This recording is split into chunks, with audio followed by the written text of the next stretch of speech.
সম্মানিত দর্শক, আরও একটি নতুন ভিডিওতে আপনাদেরকে স্বাগতম। আজ আমরা প্রাচীন বর্মি বাজারে বানরের পাল সম্পর্কে জানব এবং তুলে ধরব বর্তমানে এই বানরের পাল কোথায় থাকে, এর সংখ্যা কত এবং তারা কি খায়।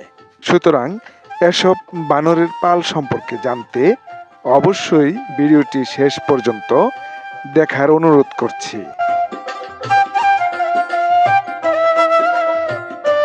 প্রথমেই আমরা বাগেরবাজার থেকে ঢাকা ময়মনসিংহ মহাসড়ক ধরে মাওনা চৌরাস্তা পার হয়ে এমসি বাজার রাস্তা ধরে ছাতির বাজার হয়ে বর্মি বাজারে এসে পৌঁছাই।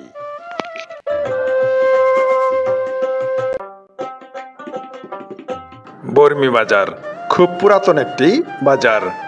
আবহমান কাল ধরে শীতলক্ষ্যা নদীর উপকণ্ঠে এই বাজার সৃষ্টি হয়েছিল সেই মধ্যযুগে।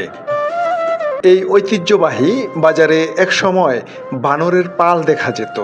সেই বানরের পাল এখনো টিকে আছে।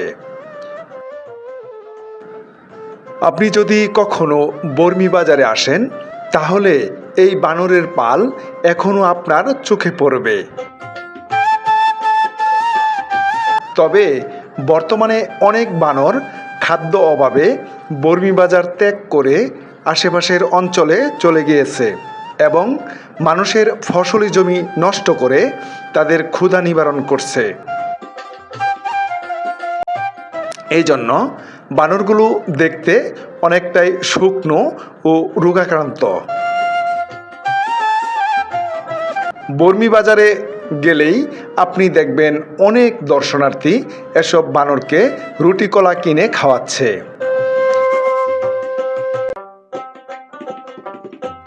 বর্মি বাজারের পাশে স্থানীয় বাসিন্দা প্রবীণ মুরব্বী আফতাবউদ্দিন এই বানর সম্পর্কে বলেন, একসময় এই বাজারে 4 থেকে 5 হাজার বানর ছিল।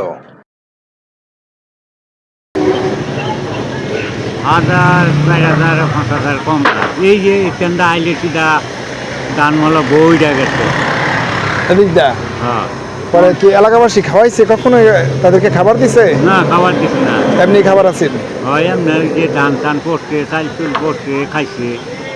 তো আর ধান টান আইয়ে না বাজারও, চাল পরে না। বাজারে পড়ে থাকা ধান, চাল, গম এসব তারা কুড়িয়ে খেয়ে জীবন ধারণ করত। প্রিয় দর্শক, আজ এ পর্যন্তই।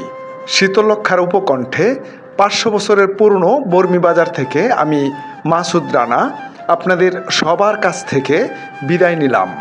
দেখা হবে নতুন ভিডিওতে। সে পর্যন্ত সবাই ভালো থাকুন, সুস্থ থাকুন। আল্লাহ হাফেজ।